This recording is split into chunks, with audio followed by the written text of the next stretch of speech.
20 years ago, 5 months and 1 day ago, my next guest walked out on Westlife. Hopefully now we're a lot older, wiser and mature enough to sit down and right the wrongs and clear the air. Brian McFadden is on the HQ. 20 years, 5 months, but who's counting? It took me 2 hours to get that together last night. But listen, you're very welcome. I really appreciate you coming on the show. I really, really do. But before we start and get into all the juicy stuff, how are you? How's Danny? How's Ruby? How's Molly Lily? How's everybody? Everyone's good. Yeah, me and Danny are great. We're over in Ireland for a couple of weeks. As usual, it's a couple of weddings. Lovely. And I have Ruby here. And Molly and Lily now, of course. Molly's been living with my mum and dad down in Artane for must be 5 or 6 years now, and Lily's just moved just in the summer now as well. So I've 2 of my daughters living in Artane and Ruby with me. So, and what are Molly and Lily's ages now? Molly's 23 in a couple of weeks, and Lily's 21, and Ruby's 3. Wow, starting again. And what Molly, Lily, they work and then college? What do they do? Yeah, Molly's in the Lear. In Trinity College doing acting. Sorry, I do. We at Christmas time. Did Molly tell you? No, Malahide Castle. She said she bumped into you. Yeah. Gia, we went to see Santa Claus, and she was helping Santa Claus out in Malahide Castle, which is pretty amazing. Yeah. No, she's good, and she. It's just really weird because obviously they were both born here in Dublin, and then when they moved back with Kerry to the UK, they obviously wherever they live. So they've lived in so many different places. They live down south. Yeah. And you know that kind of 8 to 9 period, they had this kind of a south, like an English London accent, you know. Then they moved up north to the Warrington area, and then they had proper northern accents. And now you talk to Molly, she's like, how you da? What's the story? Did you have a nice flight? Yeah, lovely. Do you want a cup of tea? It's just mad. But it's mad because they're like the age of just, they're women now. They're living their own lives. They're doing their own thing now. Well, here's a mad thing. Molly is nearly the same age as I was when I left Westlife. How weird is that? You left Westlife? No, too soon. Too soon. I'm actually still in it. I just didn't realise. It's just late. Right. Let's go back to where it all started for you. I'm Baldoyle, North Dublin. Yeah. You're Artane. Yeah. So what was childhood like? Childhood in Artane was deadly. And you know, I always talk about this now. And you look at the state of the world now and the way things are. And I feel sorry for Ruby, right? And I think about what her childhood is going to be like. You remember growing up in the 80s and 90s, it was, you know, coming home from school in the afternoon, first thing, out the door, playing football on the street. When did you know when to come home? When the street light came on, that's when you had to come straight home. And little exciting things like going to the cinema at the weekend or going down to Extravision to get a video. Do you remember all those little exciting things that we used to do? Do you remember the Extravision? You have your little card. You had to have your number. Yeah. And you get fined if you didn't bring it back on time. And then if you didn't have it rewound back to the start, that was another one. Yeah, you didn't rewind it. You get another fine. Or you were waiting for the latest one, like Terminator 2. Sorry, it's not in. They still didn't brought it back yet. And you're standing there waiting. I remember it wasn't Extravision. There was a place down in Artane around the corner. It was smaller than the studio. It had one wall here and a little wall here and a bloke here, and Rocky Ford come out. I'll never forget it. And me and my friend Eddie, we went down and there was 4 copies of it, and you know you'd see them up behind you. Like, no! Yeah. And we sat there for 2 hours waiting for someone to bring it back, and eventually he brought it back and we ran home and watched it. But kids today don't understand that excitement. They won't even watch ads anymore.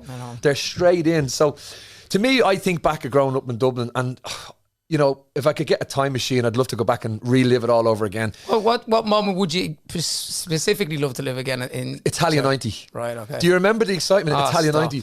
I remember just the happiness everywhere. I remember when we beat Romania and my dad took us into O'Connell Street and we were sitting on the bonnet of my dad's car as he was driving along, and everyone was there with their flags, and there was just this huge high around the town. I just miss those days so much. But even little things like going down to Trebalgan on our holidays every summer, you know, and it's 1 week of the year. Yeah. But from January till it happened in June, I'd just be counting the days, the excitement. And it just feels like the world's kind of lost that little bit of people appreciating the little things. Is that though because we're just getting older? Is that, or do you think the world genuinely has changed beyond recognition? I think it's changed beyond recognition. You know, I think technology has made a huge part of it, you know, and people always talk about mental health and stuff like that. And I think the reason that a lot of kids and people in general are suffering from mental health is because of things like Twitter. Yeah. You know, like I wake up in the morning and I use Twitter for my news, you know. I don't tweet, but I read it to see. And you just wake up in the morning, it's just like people are just talking about misery and bad things, and I don't use people Twitter attacking at all each anymore. other. I don't loved it for years. I loved it. now it's really, you're right, it has become like a kind of news forum, so to speak. Yeah. I'll glance at it every so often. If something major happens in the world, on Twitter you'll always get kind of you kind of bird's eye view of somebody who's there. They might use it. But if you go back in the day when I actually liked it, you were always in Twitter spats. You were always, and you did love it, did you? It was great crack. Well, you know what it is, Nicky, because for so long, people would talk about us in the press, right? And we never had a voice. We never had a voice. It was always like, he's this, he's done that, blah, blah, blah. And all of a sudden, Twitter kind of gave us the power that a journalist had. Yeah. So if there was something in the, especially at the early days when I was in Australia, if somebody said something about me, I'd talk about it and I go, well, just so you know, that's not true. And it felt so satisfying to have that power in your hands. You know, it was like you'd taken the gloves. It pretty much was. It was like, you know, I was so used to just, for years and years, we took so many punches on the chin and never got to throw a punch back. Because what would you have to do? You'd have to go and find a journalist and do a story. It was like, we just didn't do that. Yeah. And if there was things every day, you know, after a while, there'd be 10 things said about you and you might reply to one. And after a while, you just get fed up and you just take it. Yeah. You know, so, that's my phone. I beg your pardon. No, go ahead. No, do you want to answer? No, it's Connor. Who? He just probably heard I was down in Malahide getting a coffee. I thought it was Shane or Keane or Marco. And what's going on here, lads? They don't have my number. I think you're the only one that has my number. Oh, funny. That's too expensive to text from Sligo. So with the Twitter stuff, what do you have a specific? What's your biggest one that people still talk about? People still go, remember Brian said that, or the biggest kind of. One you might regret, or there's loads I regret now, because at the start as well, it wasn't as big as it is now, and it has become pretty much like this is the forum now for journalists and for any kind of an outlet to figure out what they want to talk about. They just use your tweets. They don't even interview anymore. They just go, I'll just say what you said in a tweet. So I've obviously, there's been times when I lived in Australia and there'd be stuff said at home about me, whether it be to do with one of my exes or one of my ex, and it'd infuriate me all the time, and then I guess it just got to a stage I was like, I'm had enough of this. And I'd say something. When I look back now and go, probably a bit harsh. He probably could have, you know, I always said they should have some kind of a facility for Twitter where you have to blow into something on your phone and it checks your alcohol level. And if you're over a certain amount, you're not allowed to tweet. That would be a great invention. Yeah. No, I get that. Would that work? Yeah, you should go down that road. Yeah, absolutely. Well, no, I haven't tweeted in a long time. Now all I do is I post Instagram photos of the kids or me playing golf. Yeah, that's pretty much it. Yeah. But yeah, look. But back then, you know, I guess I got a little excited of the fact that I could have a voice back. But I was very young then. That was not far off 15 years ago as well when that started. But no, listen, I'm older and wiser now, and it's great now because no one talks about me anymore anyway, so I don't have to talk back, which is great. Let's go back to Artane. Did you play for St. Martin's? I played for Martin's, I played for Artane Beaumont, I played for Ellamount, and then in my later years I played for the Beachcomber. So you have form with leaving teams and no, it was dropped. The difference between leaving and getting kicked out. Were you good? What position did you play? I was always a number 9. I remember seeing Hugo Sanchez for Real Madrid, must have been in the late 80s. Kicks. Yeah, well, he used to score a goal and then he'd do a flip. Yeah. So when I was about 8 or 9 and I used to play for St. Martin's in the mini leagues and stuff, when I'd score a goal, I'd do a cartwheel. And I always wanted to be Hugo Sanchez. So you were doing the cartwheels before Robbie Keane was even doing cartwheels. He copied me. Yeah. I had a little bit more form. Do you remember the goal you scored for Westlife? I only showed someone about 3 days ago. Is that on YouTube? It's on YouTube. Right, so what is it? So we'll get it checked here, because I tried to find... Brian McFadden goal. Okay, Brian McFadden goal. Let's see this goal, because I was playing midfield. Yeah. Someone hit a free kick over the top. You ran on. Yeah, the big centre half fell. You flicked it over the goalkeeper. Yeah. And you did a bicycle kick from 25 yards. It was open goal. Okay. But to take that on, I thought, you nudge. No, but everyone kind of goes, well, why didn't you just take it down? You got past the kid, why did you take it down? Because that wasn't you. So, no, it wasn't that. It's because I was quite a big lad at the time. And I was running fast. And when I flicked it over, gravity just kept me dragging. Look. You go check this goal. Watch this, okay? So gravity just pulled me too far back. So the ball was behind me and I could see people running at me. Now watch. So as I your first touch is terrible, by the way. Oh, that's lovely. Here you go. Still got it. Never lost it. Who's first to you? Nicky. Oh, no, it wasn't me. It wasn't. No, there look at him. Come on. Like it was the World Cup final. Come on. I think that was to go 7-1 up. Or something. That was in the stadium in Malaysia. The National Stadium in Malaysia. What a great night. Now listen, we're comparing goals. Come on. Your goal in soccer roads. Nicky Byrne, soccer goal. This. Have you got it? I enjoyed everything. Do you know what I loved with this the most? I missed the penalty in the one a couple of years before that. Yeah. I just, even though we won that year, And it Woody edged you. Harrelson, it stayed with me forever. Yeah. And I thought, right, calm down. If you get an opportunity, you take it. Here we go. And it's against England. It's in Old Trafford. I'm a Man United fan. And I just loved every bit of this. It's an absolute class goal. Thank you. It was, you know, I think both of them are as good as each other. No, because I'll tell you what. Let's just see it first, and I'm going to tell you what I felt about So this that's goal. Cedar or Clarence Seedorf. No, that's not Cedar. That's with the glasses. Edgar Davids. Edgar He knocks it back Davids, to me. Here we go. Oh, that's Cantona all over.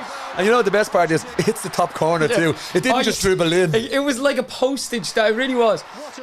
Now you see, if this was the goal Olympics, I'd give it to you because, first of all, yours was playing against actual good footballers and legends of football. Mine was playing against some fat fellas from Malaysia who were in a rock band who didn't play football.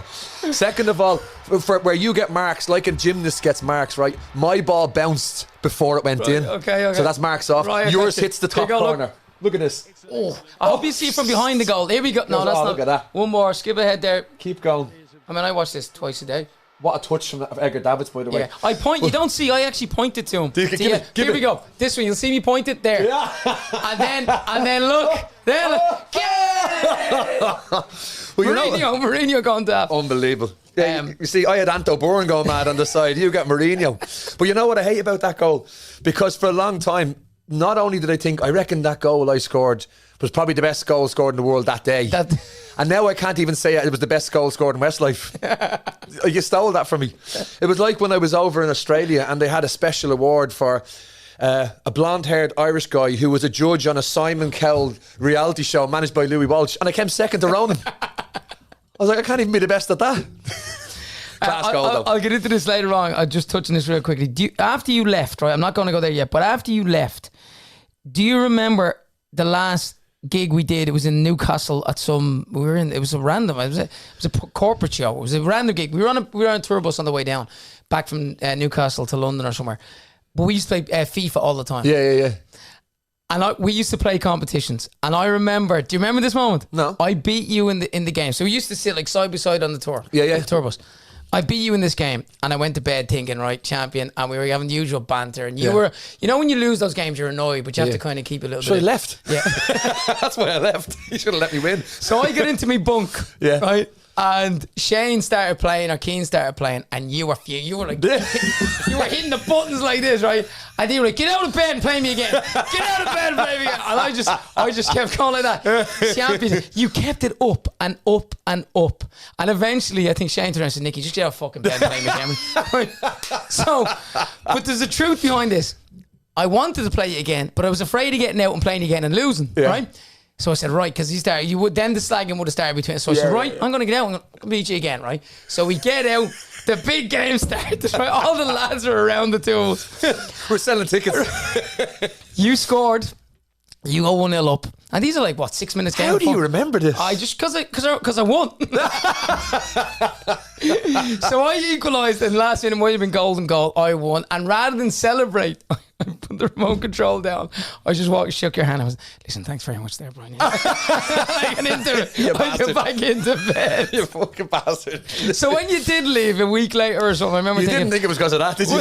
Well, I didn't, but I did think, well, at least I'm the fucking champion now. He can never beat me. Do you know what I should have done at the press conference? I should have put the mic down and go, thanks a million, Nick. Get back here and sing again, you fucker. Right, Billy Barry for you. Yeah. When did that start? I mean, you were obviously playing football for numerous clubs. When did Billy Barry start, and how many times a week? It started early. I started it when I was 4. And I think I did it for about a year when I was 4 or 5. And then I left and I joined back again then. Maybe I was 10 or 11. And then I did it right through till I was in Westlife. But it was like, to me, it was huge. Was that your mum, I wanted to do it. Did you? I loved singing. Right. You know, and Susan was doing it as well. And obviously Susan at the time had done, she was in Annie. She played Annie in the Olympia for like a year. And I remember going to see her, and I just loved it. I loved, because I'd go backstage to her, and I just loved the backstage of the theatre, looking at the wings and the stage, and I just kind of fell in love with the idea of performing, you know. And that's how it all started for me, was Billy Barry. So even though my childhood was all football, and obviously my dad was in a cabaret band, loved singing, loved being on stage with him, loved, you know, kind of messing around the microphones and stuff, and always wanted to be singing. I remember singing E17 in my later years in the mirror with the bottle of fucking wax for your hair. Links, yeah. But anyway, the toy show. Yeah. Even though I would have never admitted it, right? Watching the Billy Barry crew on the toy show annually was like, geez, they're having the best time. So how many toy shows were you on? I can only remember one. I think I might have done two, but I can definitely remember one, which was because it was all boys. They done a Grease medley. Right. So, and I was in that, and I'll never forget, I was probably 14 at the time, and that was the first time to do that. But you're right, even in Billy Barry's, because there's hundreds and hundreds of kids so in only Billy a select Barry's. few get to do it? Oh, yeah. Okay. It's not all of them. Right. It's they literally do auditions, and it goes on for weeks and weeks, and then they finally announce who the cast for the toy show is going to be. And it was the biggest achievement. Yeah. And like for the first couple of years I was there, I never got it, And I remember seeing some of the guys that got it going. Like, and they were, it was kind of weird. It was like a little clique of the star kids who you knew they'd go on to be in theatre and the West End and stuff. And I was never up to that. I was always a little heavier as well, so I couldn't do the splits like they could, But singing was always my thing, That was my strength in Billy Barry's rather than my dancing. What was that like then being in a Billy Barry stage school, but then being in school with all the lads in our town? Did that go down well? Were you slagged? Were you bullied? Were you any of that? Yeah, it wasn't. Yeah, obviously we did get a lot of slagging for it. Straight away, you're gay because you're in Billy Barry's. But to me, I didn't care because I did it twice a week, and the family and friends that I made in Billy Barry's were far more important to me than worrying about what a load of blokes I didn't care about in school thought. I had no friends in school because I had nothing in common with guys in school. You know what I mean? I when I came up in school, all I wanted to do was go to Billy Barry's. I wanted to sing, I wanted to dance. That's what I wanted to do. I loved my football, but as well, the two schools I went to didn't have a football team, so even my football friends were in St. Martin's or in Ellamount, you know what I mean, or Artane Beaumont. So I didn't have any friends in school that I would see outside of school. So to me, I didn't care. So were you popular in school? Were you kind of... I'd say I was well known. I don't know if you can be popular. No, I wouldn't have been popular, no. Definitely not. Where did your ability to... a one-liner, a quick retort, where did that come from? From school. From being slagged? Because I got so much stick in school. Yeah, we call you fat. I used to be called pineapple head because whenever I used to have my hair tight, you see the shape of my head, it actually goes straight up like that. That's why I always have long hair on the top to make my head look flat. When actually, if you shave my head, it goes straight up like that, like a cone head. Remember the cone heads? So I used to be called pineapple head, and grape ape. Remember Grape Ape, the cartoon? No. He had the head like that, and he was big. So I was called Fatso and all that. But you know what? It was the same slags for years and years. So what I started to do, I think where I got my one line kind of sharpness from is, it's horrible now when I think about it. It was the only way. It was my only defense mechanism. What I do is, as soon as somebody come towards me, I would look at a flaw straight away. So before they'd even say anything to me, if I saw that a fella had big ears, I'd be ready to go with some joke about his ears, or if he had a big nose, or he had teeth, or he had bad hair. Would you or only whatever. do that if he's like you? Oh yeah. Yeah, okay. But the problem was, I'm ready for everybody. So I used to look at everyone. So my first reaction of everyone was always find a flaw in case they say something. Which is really weird, but I guess that's what helped me. That must have been very difficult when you met me, not being able to find anything to hit. It was very, very tough. It was very tough. Well, you used to have dodgy teeth, but you got them sorted, No, that is it's a thing I look back on, and it's horrible that I had to do that, because I hate that I used to look at people like that, but that's the only way I could kind of have a defense mechanism, is be armed. So if someone says something, if you're quicker than them to coming back, it just puts it back on them, and everyone else laughs at them, and then you move on. So it did stop after a while. Not many people slagged me for kind of 5th and 6th year. The slagging stopped in 5th and 6th year. Right. Were you in many fights in school? No. Got a few punches in the head, but no, I didn't fight. Is that how the shape of your head is?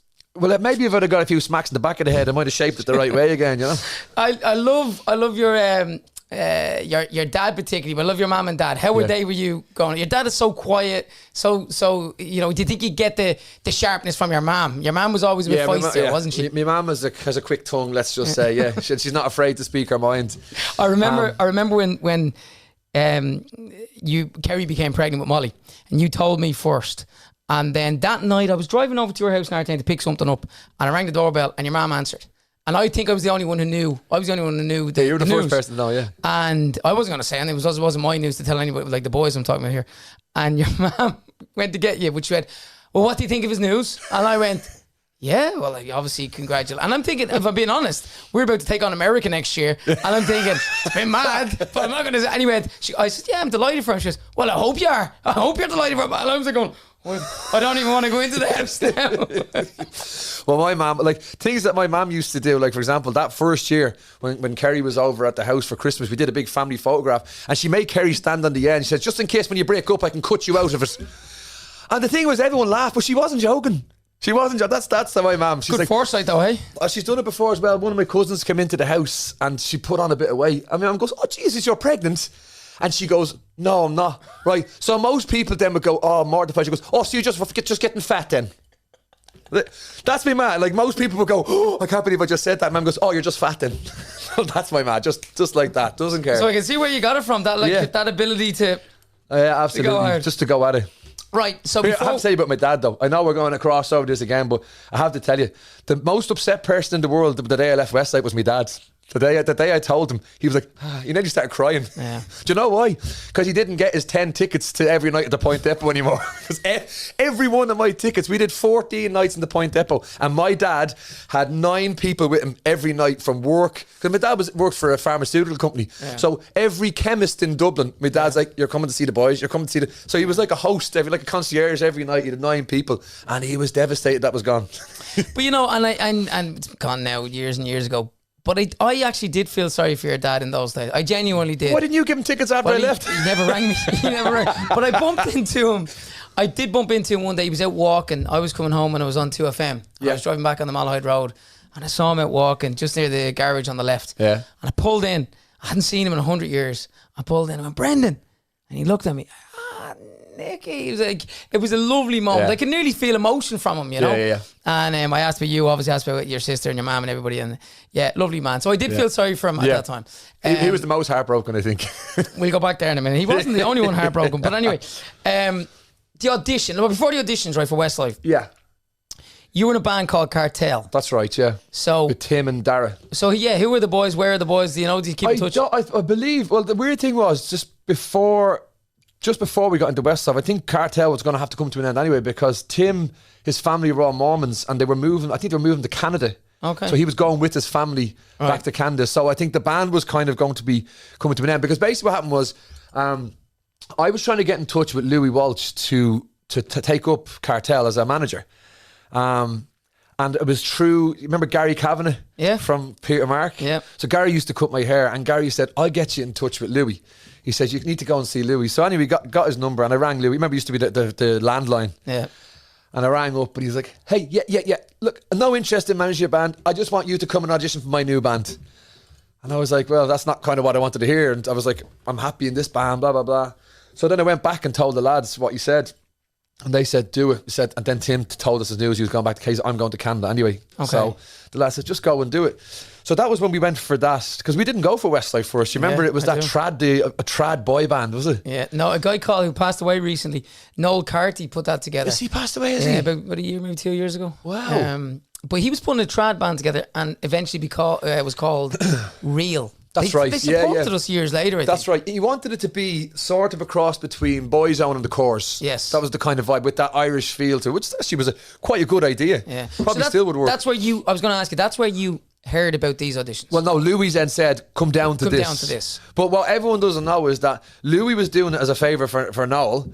And Sneaky Louis was coming in and he'll go, instead of me auditioning the whole of Dublin and Ireland, he says, I'll just go in and pick the few best ones and bring them back after. Yeah. So it was quite a sneaky one from Louis. It was. Yeah. So I remember you, but I'm going to ask you what you remember of me.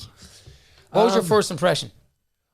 I remember you were the only person I was talking to at that thing, do you remember? Yeah. Because we ended up going out to Malahide that night. Your dad was singing. Yeah, but before that, you came over to me. So I'm standing on my own. Yeah. And many people are all turning. You came over, and I often wondered why, out of hundreds of lads, did you come over to me? Probably because of your vibe. I think everybody else was there, like they were auditioning to be in the Backstreet Boys. They were all wearing white vests and baggy pants and the whole lot. You included? Yeah, me included. Yeah. But I was still coming from a kind of a footballing background, and I guess when I looked at you, I kind of said, right.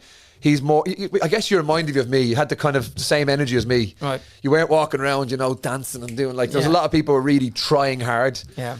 And I guess when we started to talk, I was like, yeah, he's on the north side of Dublin. He's similar vibe. Yeah.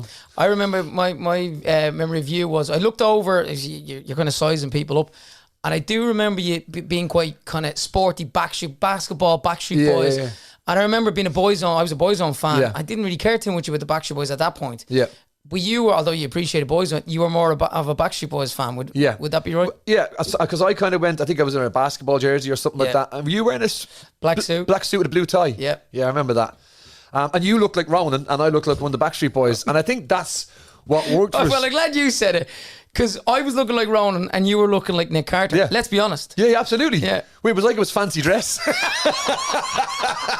I think that's what Louis said. Well, this is easy. There's our Ronan. There's our Nick. It's good. Forget these other ones. Who's this guy? Joe Dolan. No thanks. Let's go. Do you remember what you sang? I think I sang Gary Barlow, Forever Love. Okay. I did. I sang that. And we had... No, that was the second audition. We had to sing... Was it Picture You? No, what was it? So my memory of it was we had two options. We did a song called She Moved Through the Fair, the Irish ballad. Yeah. That Boyzone had covered. And we had Father and Son. I don't remember singing either of them. Okay. In the trad one, that was the trad one I'm talking about, yeah. Could you sing your own song though as well? I think I sang Forever Love. If you probably couldn't do whatever you wanted at that point, I'm sure you probably... I honestly, because at that time, my party piece was Gary Barlow's Forever Love. I'd sung it in... you know the Artane Recreation Centre? Yeah. They used to have a talent show on there, and I entered the talent show singing Gary Barlow Forever Love, and I remember getting kicked out because I was only 17 when I did it, and I was turning 18 in the middle of it, but because I entered it when I was 17, they wouldn't let me go. So that was my party piece song, Forever Love. I used to love that song. Yeah, Such a great song. Great song. So yeah, I just thought to myself, that's the perfect song to sing for a boy band audition. But I do remember when we came back then that we had to sing two, wasn't it? You had to sing, was it one of your own? And I thought we had to sing, was it not Picture of You? I can't remember. And then we had to dance. You remember that? You sang, then you went upstairs to the boys and they were all sitting around the thing. Yeah. Can you do harmonies? Do you remember? Yeah, but see, this was interesting because you were brilliant at harmonies. You could pick a harmony out. I'm sure you still can, even better now. That quickly. Yeah. That was my kind of... I would have to learn a harmony over and over Yeah. again to because as soon as I'd be getting in a situation where somebody else was singing melody or something, it would be throwing me. Yeah. So melody for me was easy, but harmonies were trickier. And I remember Louis, and Keane really liking me, and Shane and Mark really liking you. And I remember after in the second audition, there was only probably about 20 lads. I sang They didn't words. even get through all the auditions. Remember, it was about 8 people had gone, and then he comes, it's okay, we found our guy. Because I remember Thomas Spratt, who was a friend of mine. Do you remember Thomas? Yeah. Lovely guy and brilliant performer. And he'd done some stuff with Louis. He'd done, I think, a Pepsi commercial and stuff with Louis. And I think Louis had kind of almost promised him that he was going to get the gig. Okay. And I think the way it was almost made out was that, you know, just come to the audition, and we're doing the audition for the press, but you'll be thereabouts. And I'm not even sure if Thomas even got to sing. And I remember kind of the look on people's face. And remember Mark came over and said, you two come over here. And you could see people, we haven't even got to sing yet. And it took me a second to realise they've got their guys. And I'm looking, it was me. I think it was only me and you left, was it? Just the two of us. They shortlisted us down to the final 5. We were 2 and then 2. Do you remember the guy with the Battle of the surfer hair? Blondes. Do you remember the blonde? Yes. He the big curly surfer hair. Yeah, I often wonder what these lads did now. He wasn't a bad singer. He was okay. Do you know what his name was? He looked amazing. Do you know what his name was? No. Jerome. Was it Jerome? I had this conversation recently with Gary Barlow sitting right here. They had a similar situation where when they were putting Take That together, they were basically building it around Gary. Yeah. And they had Mark and they had Howard and they had Jason. Yeah. And they were looking for one more and they held auditions. And Nigel Martin Smith said to Gary the night before the show, I found a guy in Stoke. You're going to love him. And Gary thought, oh, brilliant, we'll see him tomorrow, thinking there's going to be hundreds. And when they got there, there was only the guy from Stoke, which was Robbie, obviously, and there was one other guy. And they both auditioned. They both went, everyone went with Robbie, obviously. Yeah. And I said to him, who's the other guy? He said, to this day, we still don't know. Wow. They've never found out who that guy Love was. to find out. It's a bit like the boys on with Colin Farrell. Yeah. And Gas, isn't it? In fairness, though, I'd say Colin's all right with it, though, now. And it was Ryan Reynolds in Backstreet Boys or NSYNC? No. Gosling. Gosling, yeah, because he was a Disney kid. Yeah. That's right, yeah. He was close to NSYNC, I think, and then never happened. God, but did you remember at the start of our band as well, though, there was 6, was it 6 of us? No, there was 6, then 5. Remember we had Graham and Miggles. Yeah. I've seen Miggles a few times. He's a guard in town. Yeah? Yeah, I've seen him a few times. I was in a club one night and this guard starts walking up and says, oh, what have I done? He goes, how are you, Brian? I was like, no way, it was Miggles. So when we got chosen then, do you remember moving to Sligo? Sligo, yeah. Well, we hadn't got chosen yet because what it was there was Shane, Mark and Nicky, or Keane and Graham and Miggles and me and you. And then they decided at the time that Graham was going to be our tour manager. And he said, right, I'll step back. I'll tour manage the band. And we'll have the 4 lads, which was the three originals and Miggles. And then it was going to be either me or you.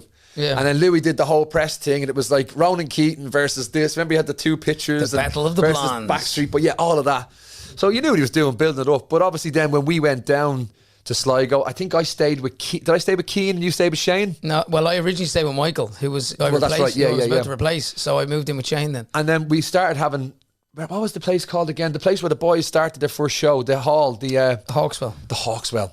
But there was kind of little talks in between saying Yeah. to me and you boys are going to have it, and we're going to. And we were like, yeah, that's a good idea. Yeah. But you know, back then, Byrne, as well, like, you know, and as you sit here now, you are the only one in the world that went through what you went through. What I went through. 100%. So we're the only two people I've ever experienced that. Well, that's true, like, you know, and I often think about that going, and, you know, I suppose we had a common bond at that point. Yeah. We were both from Dublin. We were both joining a West of Ireland band, so to speak. We both thought we were boys from another band. We both wanted to be in different boy bands. And then I suppose we would have had that common bond. When did you and I, not even the Westlife set, when did you and I lose that bond, do you think? Probably 3 or 4 years. I think for the first 3 years, maybe right up to the Greatest Hits album, I think it was just a roller coaster of high for us all, wasn't it? It was still, like, to be honest with you, from the day that me and you left Sligo, knowing that we were going to be in the band, from that day on was like waking up and you'd won the lottery every day. It was like Christmas Day every day, that excitement. I don't know if we ever lost our bond. I guess when you're that close in a band and I know it doesn't sound like long, but you know, it's 1,000 days, that 3 years, because we didn't have any time off. It was 1,000 days of in each other's pockets, traveling around the world, all around Asia. And we didn't have anything outside of that, because you remember it was the five of us. And for the first few years, we had Anto Byrne and we had security. And that was it. Like, we could never go and do anything. So we were in each other's pockets more than anyone else, like even than you would be with your wife or your kids. Yeah. And I think, not that the bond broke, but I guess when we started to come home and started to build other relationships outside of the band, and then you start to depend on other people, I think that's probably when, you know, because as I say, for the first 3 years, the only people I could depend on was the five of us in that bubble. Yeah. That was it. It was just us. So I guess when I went back to Dublin and I started to kind of try and build friendships again, because I lost a lot of my friendships when we started the band, and as I'm sure you know the same. I've still got a lot of my old friends, but you know, you're at that stage of your life where you're 18, 19, the college years for most people, you know, and while everyone else was out kind of partying and drinking and meeting girls and stuff, we were, even though it was amazing, we were still on a plane, in a hotel, on a stage, just the five of us in a bubble. So I guess that we missed that. So I tried to rebuild a lot of those friendships and relationships when I came back. And I guess that's then when I started to probably depend more on some of the friends around me than my friends in the band. I reckon that's probably when, I wouldn't say the bond broke, but you know, for me, obviously, I was relying a lot more on other people then than just the people in the band. You touched on something there when we left Sligo, and you're right. I think from the day we left Sligo, and our lives changed unimaginably. Yeah. Forever. Fame comes, you know, even though it was on a very small scale at the beginning. Yeah. Then it goes really but big. It was global. instant though, wasn't it? It was instant. It was. And I think that's the weird thing about this, because we knew, that's why leaving Sligo, knowing we got in this band, was so different than anything else anyone's ever done, because, you know, people get in bands all the time, people do things, but we knew with the setup with Louis Walsh that it was going to be supporting Boyzone, smash shit. We knew that whoever got in this band, this was going to be big, one way or the other. It was almost a guarantee in our head, because we knew the people behind it. Yeah. So I don't think many people would have that. Literally from the day we got it, was like, poof, straight away. Do you think, for you, for all of us, but I'm asking you, how much did the fame and the money change us? It's hard to tell, because, like, you have to remember, I was 18 when we started. I was 19, Yeah, so we were already in a phase of changing, so it's very hard to say what we would have been like. You don't forget, you had that as well. You were playing for Leeds United. You had the aspirations of being a professional footballer, so you'd already had that start, and you must have already had a little bit of a change in your life before you even done the band. It's very hard to tell. You know, I do remember that. I remember, because obviously I'd been in England for 2 or 3 years before that. Yeah. And I do remember then when we started traveling, most of us, apart from me, maybe one of us, or maybe you, I don't know, hadn't been out of Ireland before, hadn't been on planes, hadn't been, certainly not been to London beyond once, England. Anyway. Yeah. So like when we started traveling internationally, yeah, it was like, we're seeing the world. Yeah. Those first few years were absolutely crazy. Even going to London was crazy. Yeah. You remember that first time we were staying in the La Reserve? Was the La Reserve the back of Chelsea's grounds? Yeah. That's still. I think that's still there. It is still there. Yeah. It is. Do you remember breaking the one who broke the wardrobe door wrestling? Do you remember that fighting? I remember lots of things from that hotel. I remember getting in trouble because I was up. Remember on I remember this. Remember late at night the go-kart. Before scooters were scooters. They were called go-peds. It was me and you, and the police came over. Yeah, the go-ped. It was middle of the night, and it meant the old days you'd sit and put the TV on when all the programs were over. They used to have the infomercials on. The go-ped, and I was like, happy days. Picked up the phone, credit card number. Next day, Anto Byrne's going, what is that? Yeah. And I was scooting around. Have I got murder over that? Because no one knew what it was. Yeah. Because I was on the path with it. It was like the scooters you see nowadays. Everyone has. Yeah. It was a petrol, but it was like powered, and it was like jumping on a lawnmower, except going 60 kilometers down the road. But no one knew what the law was, so the cops didn't even know. They were trying to do me for going on the path, but they're like, it's basically a skateboard with an engine on it. So they didn't know what to do. Oh, that fun times. Good crack. There was then the Smash Hits Roadshow. Do you remember that? That was one really so much fun. And supporting Boyzone. And hanging out with all the other bands and all of those Smash moments. Hits, that's, do you know what I always say? I was thinking about the likes of Ed Sheeran and not Taylor Swift, but Ed Sheeran, Lewis Capaldi, the guys that are kind of the big superstars now. That I just feel so sorry for them that they never got to live in the era we did. You know those Smash Hits where all the bands hang out together. You know, the SMTV mornings, like all that. There was great kind of camaraderie. That's the word I can't say. You can say it. There was great camaraderie between all the bands. And look at us there, Brian. Look. Wow. You wearing lipstick. Somebody you must have given me a kiss. Wow. You're so young. Look at that. He hasn't changed a bit though, has he? Yeah. He's the only one that has the same haircut from day one. Yeah. God, we were young. I reckon that's the very start. He's still got the same haircut. We've had every haircut in the world. Have you ever shaved your head? No. No. And you know what? And I want to tell people this story. I was talking about it the other day. I was saying it to Keith Duffy about why Mark shaved his head. Because we used to get up at 5 a.m. with Ben Mohappy. And we used to have to draw out straws to see who'd get up. Because if we were starting work at 6 a.m, well, then someone had to get up at 4:45 to be first in the chair to get their hair done. And Mark shaved his head so that he'd automatically be last because he'd have to get his hair done. That was Mark Feedy. That's clever. I know, but wow. And he does look good with a shaved head. He does, but I just couldn't believe it. Was like, that's how far he was willing to shave his head for an extra hour in bed every morning. Show up some of the pictures there, if you don't mind. Just whoa. Now you turned into what I was like at the start. Nick Carter there, look. I'm going to say young. I'm guessing that's Bravo magazine, Germany. Oh, or definitely. Like that. Yeah, definitely. But when you see these pictures, Brian, what memories does it throw up? The Doots. Remember that cat? Remember the Doots? So Doots was a word. It was a Sligo word that the lads would call. Yeah. Like the word idiot. Was like Doots. A Gina. And you went out and got that the Doots. The Doots. Never more fitting to the fella wearing it, by the way. But, but I loved that Man United woolly hat. That was actually Georgina's. She bought that. Is that Man United? Yeah, and it was. I wore it and I lost it in Asia somewhere or something. But I mean, look at us there. Wow. My teeth were white there as well. Look. I wish my teeth had started to grow behind the front ones, and I look back and go, when did that start? When did my teeth start to? Oh no! You're opening bottle tops. No, this is where Barry Knight, Ronan's security, was Boyzone security. Yeah. When we started doing this whole wool look, remember we used to have his wool. He started calling me Val Doonigan. Remember that? And still to this day, he's like, Val. Yeah. Every time I see him, he calls me Val Doonigan. Those woolly jumpers were so warm on stage. That was the Swear It Again campaign. Was it? Yeah, because remember all this, and then we had those. We did 2 videos for Swear It Again.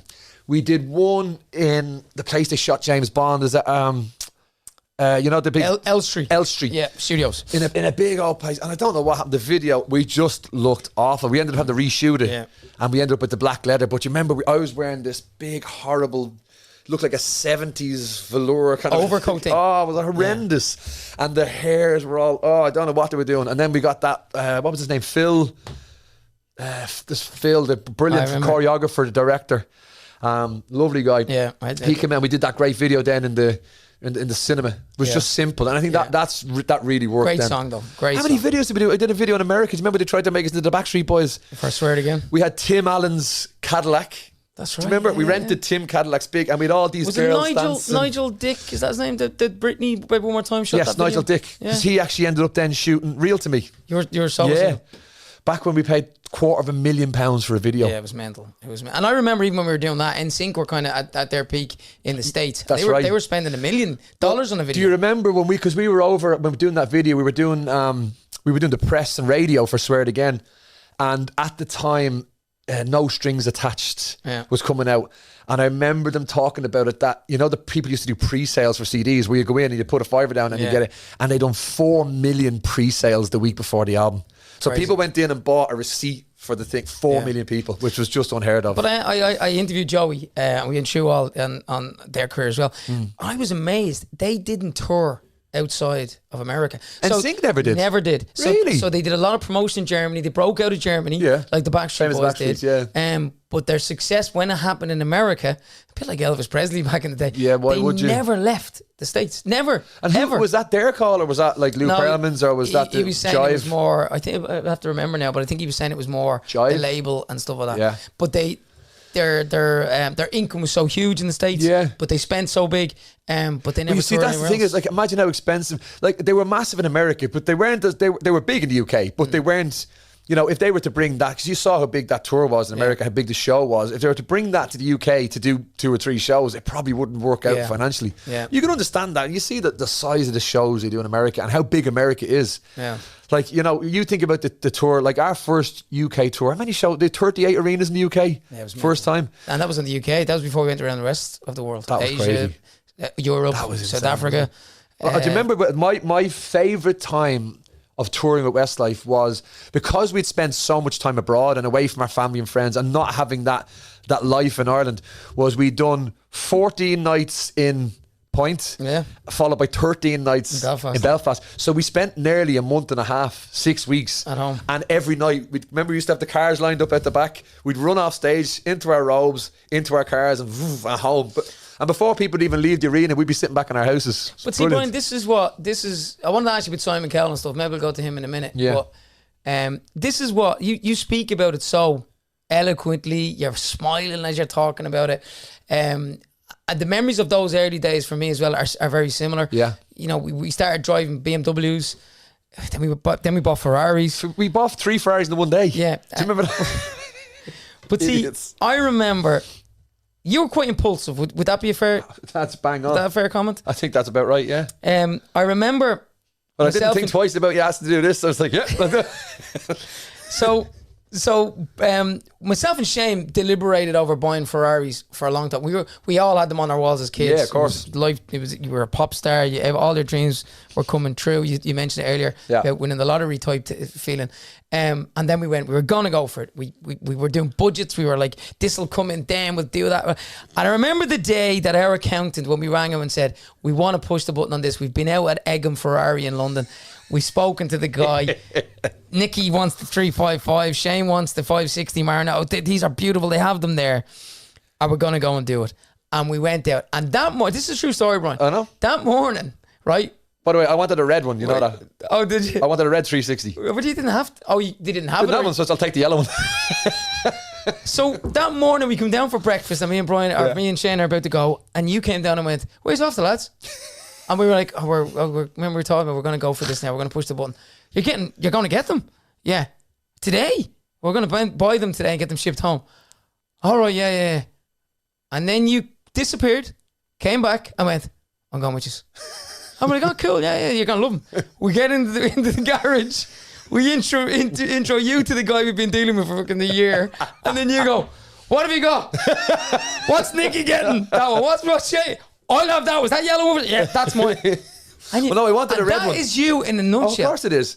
I wanted the red one though, but didn't have one in red. So you said, if you have one in yellow, it'll do. No, but you're focusing on the wrong thing. Look how much we prepared for that. And look at you going in the door going, yeah, if they can do it, I want it to. Listen, you did the same with the house. No, but hang on. I could have Delgany. I know I did. I did all my houses. I rember getting a mortgage. I did it with the wives too, but it 3 Ferraris, 3 houses and 3 wives. I'm not much of a planner, Nicky. Oh my God. But you know what? That's me, Nicky. It's always been me. And the way I see it, and I think about my life, I go, look, so you sat back and you deliberated for 2-3 weeks about buying a Ferrari, right? I woke up and said, I want a Ferrari. I could have died the next day and I never would have had the Ferrari. I could be dead tomorrow. You know, you've got to live life for today. Oh, look, I understand about people. You got to think about tomorrow and you got to plan, especially for your children. Look, I've got life insurance. I've got all the protections for my children if anything happens to me tomorrow. But listen, I lost one of my best friends this year and he was only a couple of years older than me. And it just shows you how quick your life can be on like that. I've always lived like that. You just have to live in the moment. You have to enjoy it because it can be taken away from you like that. Look at COVID. Look what it did to the world. And you never know when that's going to happen again.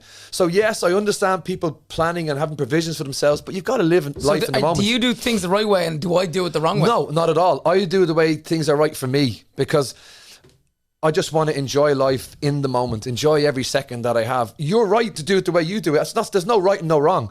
That's just my thing. Will you ever change? No. No. Never change. Why would I? No, I'm not asking you to. I'm just wondering. No, I'd never change. You know, and listen, I haven't always got it right. You know, I can look back through the years and look at the Westlife thing.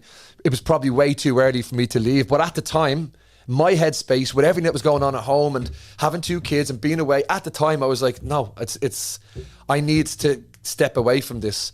Years later, I look back and go, probably could have done another tour. Maybe if it had time off, I might have felt a bit different and my mind would have changed. But you know, that's me. It's in that space and time. And it can be very selfish, by the way, because I don't think about other people when I make those decisions. But that's just how my head has always been. As you said, I'm very impulsive. And at the time, my head felt swamped. And I felt like the only way that I could get that swamped feeling away was by stepping back and just taking a look at my life and starting again, basically. And that's always going to be me. It's in everything I do. So you mentioned there about when I first, do you remember what you said to me when I first texted you to come on this show? Yes. What was your answer? A laughy face. Yeah, and then the next part you said, first question. Oh, the first question is, why the fuck do you leave Westlife?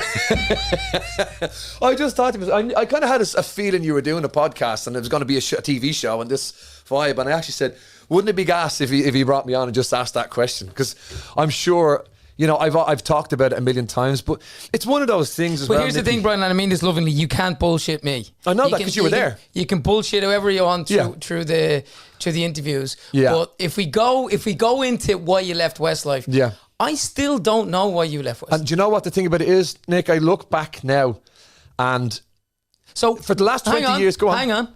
Why did you leave Westlife? Right now.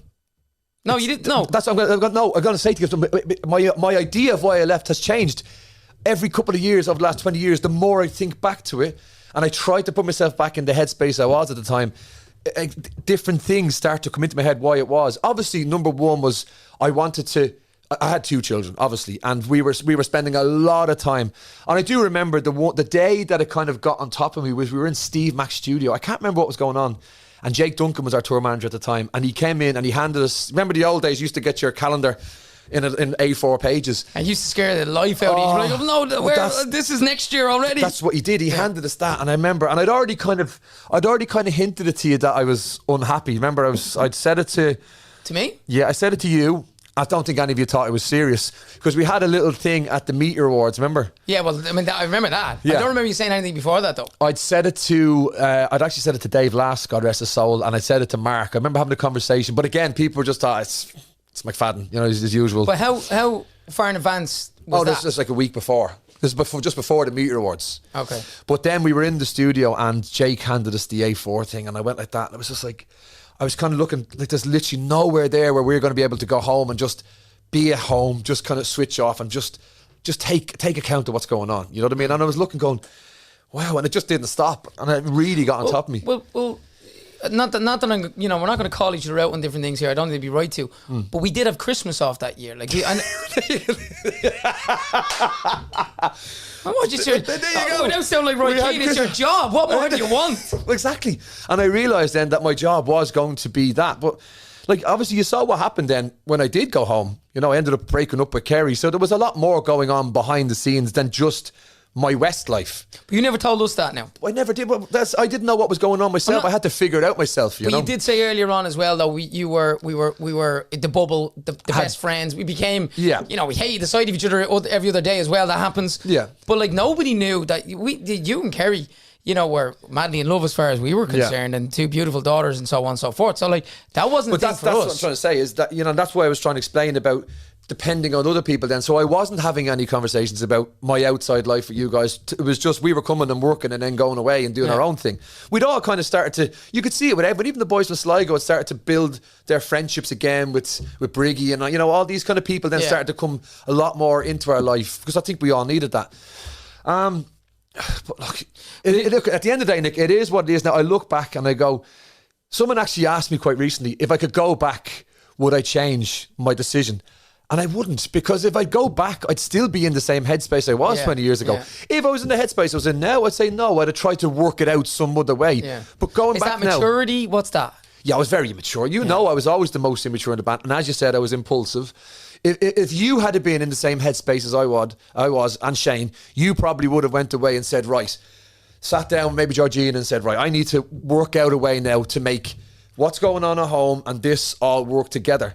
But I didn't do that. Obviously, my impulse just said it's got to be one or the other. You know what I mean? It's mad when you think about it because, and I've said these in interviews as well. Can I just say, by the way, if anyone thinks that there was, I didn't leave the band having any problem with any person. No. I know afterwards people were annoyed because I obviously I put your careers in jeopardy as well because nobody knew what was going to happen after that, and I didn't take your futures into consideration. That I was just dropping that bomb. That was selfish of me, but as you know, that was the impulse. But I never let, because people always think they mustn't have got on at the end. I still loved all of you exactly the same when I left as the day I joined. Like, nothing changed there. That's admirable what you said. So to be fair, because, you know, at that time, and I've said this publicly before, we were the biggest pop band in the world, bar none. Spice Girls were gone, Boyzone were gone, Take That were well gone, NSYNC had gone, Backstreet were on a break. There was nobody near us. We had the world. We were about to try and take on America again. You know, there was plans for World of Our Own. We'd flying out wings, still up our sleeve for the States. So we had a row with the media awards, and we can talk about that as well. But we've had many rows, but we couldn't understand that, you know, all these things. And you quite eloquently for the last 20 minutes spoke about how brilliant and how the dream had come true for us all. And we were getting to that poignant 6 years, whatever it was. 6 years, And then you jumped ship. And to be honest with you, it was a scary time. Yeah, of course. Because unlike a job, although, you know, it was a job, but unlike a job, we depended on each other. Yeah, of course. And you did effectively jeopardise 100%. And it could have been, by the way, this could have been a very different conversation if you hadn't have gone to where you did. Well, also, you could have been sitting here as the next Robbie Williams, and I could have been forgotten about just like the others. And it could have been a very different conversation. Absolutely. Yeah, but look, as I said, that was... I look back now as a 24-year-old who made a very selfish decision, because obviously I didn't take the four of you into the consideration, but where my head was at the time, I just needed to sort my own head and life out. And that's understandable. That's absolutely understandable. And as I said, that was 20 years ago. I'm 44 now, and the way I think now is so different. You know, and obviously if that was to happen now in my life, it'd be a complete different conversation, because I've learned to think about other people, the knock-on effects. You know, because that is the one thing about our career. It is quite a selfish career we do, you know, because even with our families, even now still working, I still got to leave Danny and Ruby at home. I don't get to see Molly and Lily as much as I'd like to, because they live in Ireland. Whereas, you know, if I was working a 9 to 5, I'd see them every night. But it's not. I still have to go. Still have to pay my mortgage. I still got to make sure that the kids' college fees are paid and they've got a future. But I still do sacrifice a lot of time with them, and it is a selfish job. But, you know, I'm hoping that one day when I look back, they're going to end up having a great life, and it'll all be worth the sacrifice. But obviously I have had to take collateral damage, and unfortunately for me, I would have obviously hurt you boys with that decision. And if I could go back now, I probably would have spoke more to you about it, but I don't think my decision would have changed just because of where my headspace was at the time. Do you think a break would have helped you? Yeah, absolutely. I've always said that. If we'd have taken a couple of months, even 3 or 4 months off, I know it would have happened, because it's what happened when I left. I was at home for 5-6 weeks, and I had this whole thing, it's going to be great. Okay, the day I left, the 4 Seasons after the press conference, I was like, right, go and see the lads. Rang the lads, right, who's going for a pint? I'm in work. I'm not finished till 5 o'clock. All right, ring the next one. No, I'm working on, I've got this on tonight, blah, blah, blah. And all of a sudden I was sitting at home in the house like that going, this isn't what I was expecting. I was expecting to be going out playing golf with the lads and going down to the pub, having a few pints. But that's because the life that we were living, Brian, wasn't the real life. It's make-believe. 100%. It's in a bubble. It's all of those things. Yeah. And you'd earn a few quid at that point, and, you know, you want to go out and socialise. You want to do all those things. And you also have a wife and kids as well at that point. And it just, nothing can work exactly the like real world is very different. There, it's very different. You know, we were very, very, and still are very, very lucky to be living outside of that real world to a certain extent. Well, mate, what is it, 25 years now since we started? 98. 26 years, and we're still making a living from this. Like, that's I think that's a massive achievement. There's not many people that can do 26 years and still be able to go out. Even if I am singing Westlife songs again, it's still to be able to still make a living and, you know, pay your mortgage and look after the kids doing this. Not many people can do that. Yeah. We've seen so many people come and go. But, you know, 26 years later and we're still here, still talking about it. Do you know... well, it's the first time, in fairness, we've sat down and talked about it. And we decided to do it in front of everyone. Nosy bastards. What did you do that night after the press conference? I went home and I sat in the house and I kind of took it all in. It was quite an overwhelming, emotional day. It was live on Sky News. It was live everywhere. Yeah. You know when you get shaky and nervous and you have that...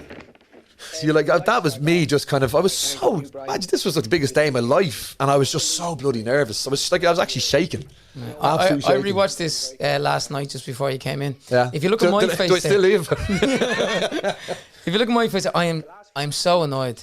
Are you? Yeah. I never. Do you know I'm hurt? I'm hurt and I'm annoyed. I'm doing the... Do you know my little protest I've never told anybody? No. I didn't stand up. Oh, right. That was my little protest towards you. I thought you were just doing to make the picture look right, the shapes, you know, because you'd be covering Shane. He'd be sticking his head out. But, you know, genuinely, I'll be honest, like, we were hurt. No, I'm surprised. We were hurt. We were worried. We were scared. You said that in an interview years later, the boys were more worried just for themselves. Listen, as I said, I've always tried to say to people that I've got no bad blood. I could understand why there would be feelings towards me, but I think now, look, it's been 20 years. And by the way, the 6 years I was in Westlife were the greatest 6 years of my life. Yeah. And that's the only sad thing is that I think back at them, as you saw today, anything we talk about from those years, I have a smile on my face. It was just epic. And I would hate to think, you know, the day I died, that was tainted by us not being able to get on 20 years later, you know, when it's worked out for everybody. You know, I'm the happiest I've ever been in my life. I've got a beautiful family. I'm still working, still doing gigs, but I'm doing it on my own steam, so I can still have number one priority is home and family life, and then I go and do the gigs to pay the bills. You know what I mean? And you boys went on to be bigger than we ever even were for those 6 years, so it worked out for everybody in the end. And I'd love if we could leave it like that at the end of our life and go, could we not have a pint over that now and just celebrate how great it was? I think we can. I mean, I think me and you can, yeah. No, I think we all can. I mean, we did in LA. That's, although it feels like a long time. That's a long time ago. That wasn't long after I left, because I think that's when were you coming back to do, no, you were doing the photo shoot for Allow Us to Be Frank, was it? No, it was after that. Was it? It was way after that, yeah, but I can't remember, because Allow Us to Be Frank was the year you left. Oh, right, well then it must have been your first album back after that then. Was you doing a break after Frank? No, we did You Raise Me Up the following year. That went. It was after that again. It was after that. So it must have been about 2009. I think that's when I lived in LA, at the house in LA. Look, it doesn't matter. Yeah. You know, and as I said, I don't think it's. As I tried to explain to people as well, as people are, do you not speak to each other? I'm like, but it's not like that. I said, you have to understand. It's like, it's a bit like going to college. But can I just, on that, right? Yeah. And I've heard you say that, and I remember Ronan used to say that about boys on too, school or college friends, and it's not wrong. It's true. Yeah. It's a bit more than that, as we know, because we lived in each other's pockets for a long time. Yeah. But from our perspective, okay, we had to protect ourselves. Of course. We'd been burned. We'd been, effectively our career facing the end of it, staring on the barrel of a gun, effectively, right? We did an album called Allow Us to Be Frank, and by Westlife terms, okay, it was a swing album, it wasn't a pop album.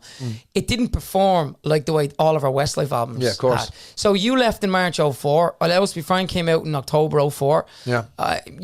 Then we did a tour, and at that point, I thought Westlife was about to end. And I went to New York and I did an acting course in New York Film Academy, and I was mentally preparing for the end. For the future, yeah. You went off and had a number one single with Real to Me, and then different thing happened in your personal life and things changed for you. Yeah. We came back with You Raise Me Up, and You Raise Me Up saved our career. Yeah, amazing. You Raise Me Up propelled us. We were back number one in Australia, different parts of the world. Well, if anything, I think it even might have taking you to the next level. Yeah. You know, But that's like, what I mean. Because It propelled places us like up. Australia, we weren't really big in Australia before that. I think Uptown was big and looking like that might have had a little They bit were of, okay. Yeah. Because I know when I went down there, Yeah. it was that people didn't know me from when I got down there and I had my number one singles. People didn't know me from Westlife because they only knew Westlife from You Raise Me Up, Right. with the 4. Okay. So people never put together the me and the Westlife thing because Westlife had become so big in Australia as this new thing that no one ever went to me. Oh, you're the guy from Westlife, but everyone knew who Westlife was. Was that not weird for you? No, not at all. It was. I was. Listen, I looked at it and I was kind of thinking. I was really happy. I was really happy that you boys were back to where you should be. But I also was seeing this is the next thing. We always talked about, you know, because I believe in my days in Westlife and the songs we done. Right, we'd Uptown Girl, right, which was a cover and it was for a comic relief. I always felt that we never had the song that other acts had, which is like their legacy song, like Back for Good, Take That. I wanted Fly Me No Wings. Yeah, but it wasn't though. It's still not. It's I still think to this day it's one of the greatest songs ever written. I still sing it every gig I do. But it doesn't have the same impact as like Back for Good. People love that. Well, not sorry, even know but Take That. I'm not defending. Well, I am, I suppose. Where are you talking about? Where? Worldwide. I just mean you know the song. But if you equate the success of the song you mentioned, Back for Good, Yeah. right, versus let's say My Love, Yeah. right. If you look at all of the Asian countries and all of China, Yeah. and I would, less of the English Irish speaking countries. Yeah. My Love is a far bigger. No, I as is- understand that, but it's not about the success with the fans and stuff. I mean, it was like radio hits and stuff. You know, like Yeah. people would know Back for Good, who wouldn't even know Take That. You know what I'm saying? Yeah. And I think You Raise Me Up then was the first time that I saw a Westlife song went, this is bigger than Global. the band. Right. This is Yeah, bigger than the I band. understand, Like yeah. people, like, so even when I walk down the street in places, people go, oh, there's where You Raise Me Up. Wasn't in it for that. And anytime I do a gig, people are going, can you sing You Raise Me Up? I was like, I wasn't in the band for that song. I can't sing that one. But like that to me was the Do you first ever song. sing any songs that you weren't in the band for us? No. Oh, I did actually. I had to do this wedding in Asia, Right. and the bride wanted me to sing. Shane had a song. Is it the Beautiful and White? That's the one. Right. And It was actually written for Westlife, and Was it? Shane demoed it. Right. And we didn't go with it, and then when Westlife split up, the demo was leaked. Right. Became big for Shane, and now we've embraced you it brought and it we in. do it ourselves. That's the only one because the bride really wanted it for her first Right. dance, and I was like, I couldn't say no. So I was like, yeah, it's a nice song. Yeah. But no, there's no other ones. But it's really weird now. Is there a that- song that you wish you were a part of? You Raise Me Up? Oh no, You Raise Me Up. Yes and no. My favourite one, the one that I was in the video, the one where you're using the clips of me leaving and all that in it. Was that recent or years ago? Oh, it was Us Against the World? 'Cause it's us Yeah, against yeah, the yeah. world. What a song that Yeah. is. Written by Rami. Was that Rami? Yeah, Oh, that was a class song. I liked the one as well. Starlight. Yeah. That's a great song too. Yeah. I've listened to most stuff. I really like it, and I like the way the band has progressed as well. You know, because we always had this thing. We talked about it off camera earlier about when Kel went off to America for our 4th album, wasn't it the Turnaround album? Yeah. And obviously up to then, Kel had done everything. You know, Kel had got the Swedes, he'd got Steve Mack, he got all the producers and songwriters to do our album, and he kind of went away for this album and kind of left it to ourselves. So we decided we wanted to go and source great songwriters and everything. And I think the album that we made was I was so proud of it. You know, On My Shoulder, we were just talking about Great it. song. Obvious was a great song. There was so many great songs in that album. And then, you know, a year after us doing that and we'd finished the album, and then Cowell comes back and he's like, right, I want to have a listen to this album. And he's like, no, we don't have our big single. And I'll never forget the day. And we're all sitting there and he turns around and he goes, but don't worry, I've saved it. And he turned around and pressed play, and on comes Barry Manilow, Mandy, and I just remember sinking in the chair going, oh my God, we just created something that we were so proud of. And our one thing was we wanted to try and do one album that we didn't have a cover on. Because I still look back and I think that was the one great thing about West. Our original songs were so strong, they're so good, that I understood us doing Uptown Girl as a cover because it was for comic relief, which is brilliant, and Against All Odds was with Mariah, so goes without saying. But the original stuff was so strong, and at the time there was so many people doing covers. I always felt we didn't need to do covers. I thought the stuff we had was so strong. But you just said globally our biggest song ever was You Raise Me Up, and that's Yeah, cover. but that's not really a cover, because I think people around the world think of that as a Westlife song. Yeah. Brian Kennedy done it, but it's not a cover. It's not the way we did Against All Odds or Uptown Girl. Everyone knew Uptown Girl before we did it. But Against All Odds with Mariah Carey, I mean, what an opportunity. I remember Huge. you banging on the door to me in Indonesia, Jakarta one morning. Bang, bang, bang, bang. I was there, what husband died, opened the door. You were like, we're singing with Mariah Carey. We're doing Against All Odds. I mean, these were stuff of dreams. Do you remember Mark going over to at the party? Which party? We were at the Clive Davis party, the Arista 25th. Oh, yeah. I know it was the World Music Awards or something like that. Do you remember we went down to Traffic in the Beverly Centre and we needed outfits and we went down, we put the company credit card behind. It was a pre-Grammy party, with Clive Davis. And I was wearing a onesie, a sleeveless onesie with a jacket over it, and we were all kitted from head to toe. And that was the night we were in the party and NSYNC were there, Mariah Carey, Whitney Houston, all these people were at it. And I think that was the night Louis went over and started a conversation. But I think somebody said to Mark, go and ask Mariah to sing it. But again, ties into everything, Brian. Like, you banged on my door that day. Within 2 days, we were back on a plane to Capri to record Against All Odds at the top of a mountain in the studio. We were eating oysters with Mariah Carey, right? And then we went and shot the video walking through the streets of Capri the same day. That was mad. A year before that, Brian, you were in Artane playing for St. Martin's. And I was crazy. And I know I was just come back. I was in Baldoyle. I think that was the first. Right, we're gone to the next level now. That was because, like, people don't understand now. Like, young kids will hear who Mariah Carey is, but when we were growing up, and at that time, she was the biggest artist on the planet. She was Michael Jackson big at that time. Yeah, and that was the first time, because I still think when we were doing Smash Hits, supporting Boyzone, doing all the UK stuff, it still felt everybody's doing this in the UK. We still felt part of the UK clique, but that Mariah duet. That was global. International. All of a sudden, that was the next level. And it was, as you said, the whole thing happened. We recorded the song, shot the video, and did all the press and promotion for it in one day. Yeah. We never went to bed. We arrived in the morning, and 24 hours later, we were back on the boat. Yeah. It was just the most insane 24. And I think we just spent the whole time just pinching each other going, is this happening? Yeah. Is this actually happening? Do you remember the single sleeve cover? You got any water left? Yeah. I thought I was going to be getting a pint of Guinness when I got here. But we have to go to the bar in a minute. Do you remember the single sleeve for Against All Odds? Is it the one I'm looking at our boobs? Thanks, mate. Oh, man. They had to paint your eyes in. Oh, look, in fairness, though, like, they were there. It was like, you're standing next to Mariah Carey, our whoppers are out. I was going to have a look. But, like, why did they use that shot? Like, of all the shots of the video, they had to get the one. Do you know what? I actually think it was probably more of a story from the record label to put out there than anything else. What was your memories of Simon Cowell? And do you still see him? No. He's a bit of a weird character. Like, he's a nice guy. I've always liked Simon, but he's just like, people don't realize that he is exactly the same in real life as he is on TV. Like, everything's a little act, isn't it? Yeah. Guys. I remember he used to smoke the cigarettes in between his two fingers, that with his little Superman picture and everything. He was just a larger than life character. Did he ever contact you when Westlife ended, or when you were about to leave, or he talk you out of it, talk you into it? Nothing. Not at all. The only person that said anything to me after I left was John Giddings. He says, "Cheers, mate." He goes, "You just cost me £15 million." That's all he said. Never mind the 6 years I had gigged for him. He was just worried about the fact that I'd risked the next gig coming out. That was all he said to me. I still slag him over that.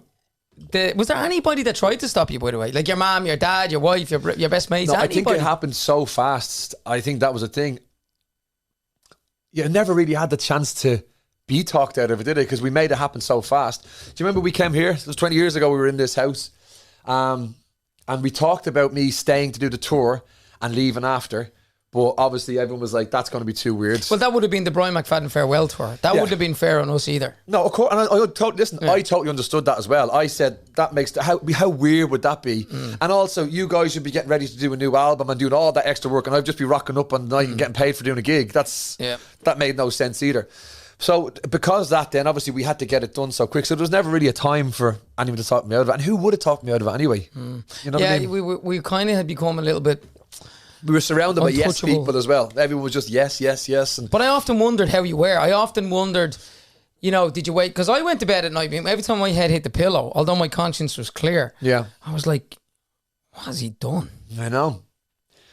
Yeah, but you know what? I don't think... I didn't have anything like that in my head for the first few months, because I had a lot of relief off my shoulders, and because obviously the things that were going through my head leading up to when I left had gone. But then it was more, It wasn't more like, what have I done? It was like, what am I going to do in my life? I was all alone because there was no one in the house. Kerry and the kids had gone to England at the time. All my mates were all working. You boys were gone. So all of a sudden, everyone that was kind of around me was gone. And I was literally just sitting there going, what am I supposed to do now?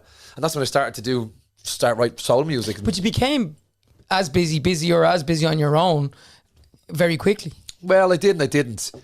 See, the difference is when I was doing it solo, I didn't have to ask any, like, the five of us, if we said, right, I want to take 2 weeks off in June.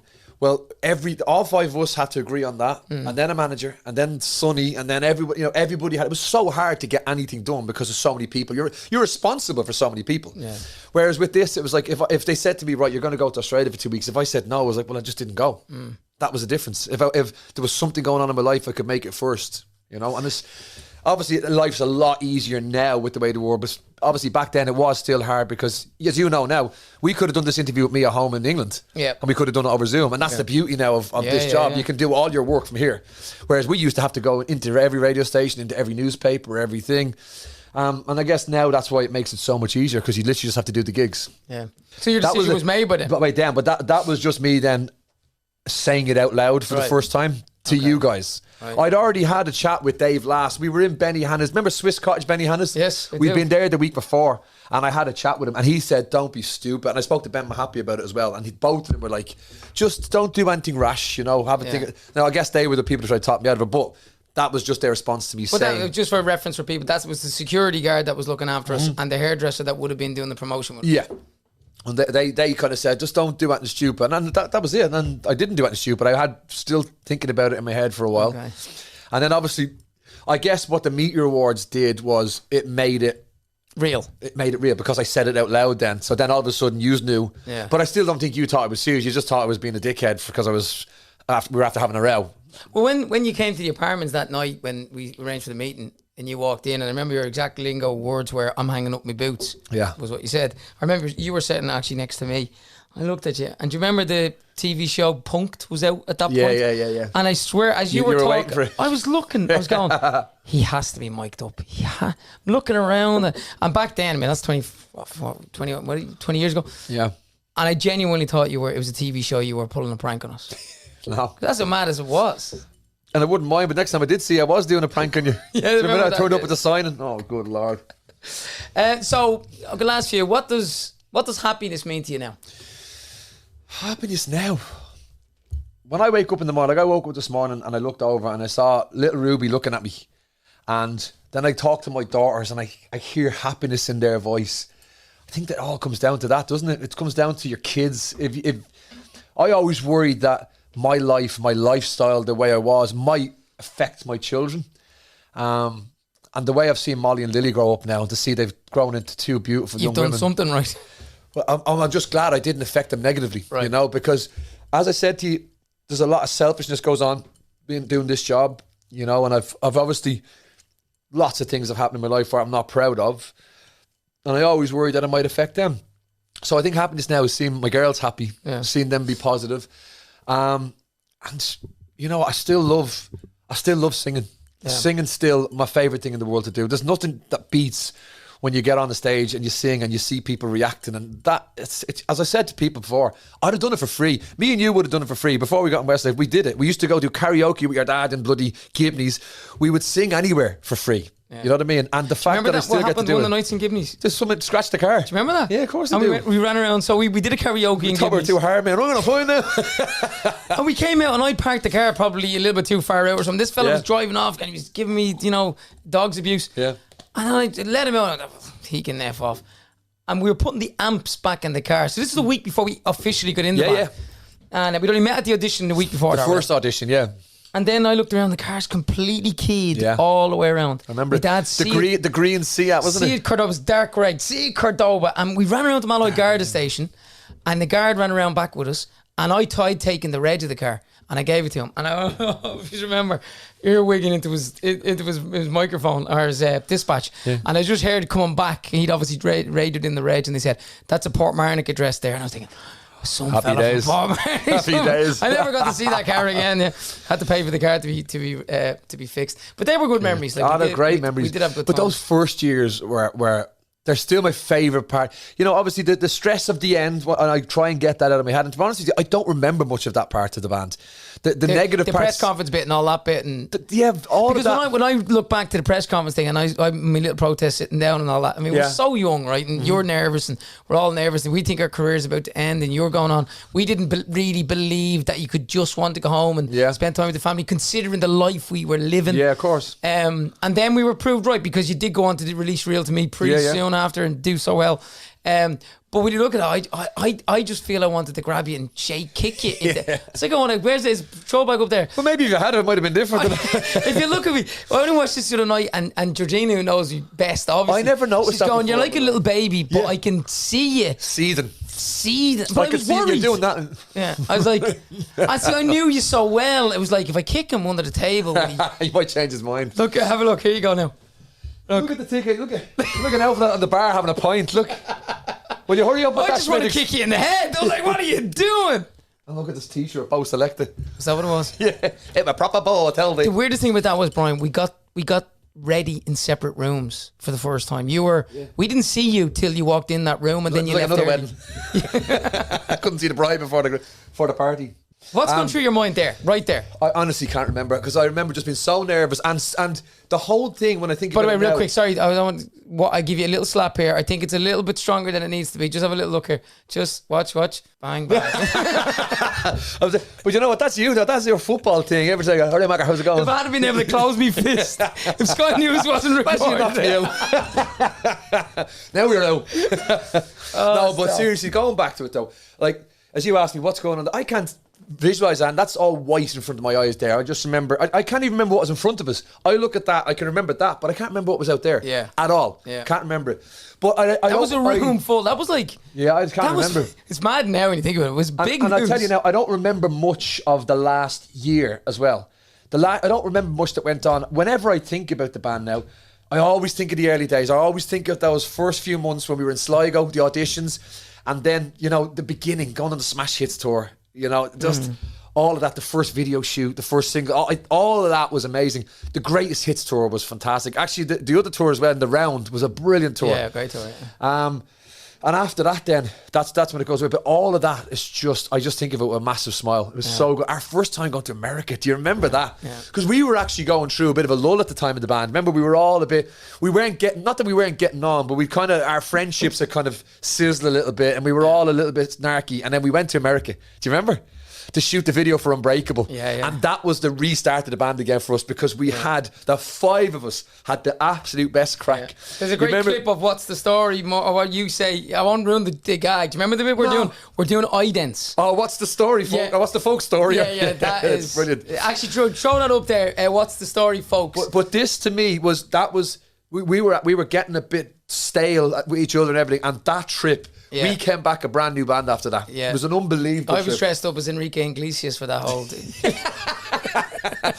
and me and Mark just went down to Nike Town and just bought basketball gear. We looked like absolute geniuses. So for context for this, right, when we grab it up here, we're in the middle of the Unbreakable video shoot, and we have maybe 100 idents to do for every country in the world. Yep. And you can trip over what you have to say. We might have had a few drinks the night before.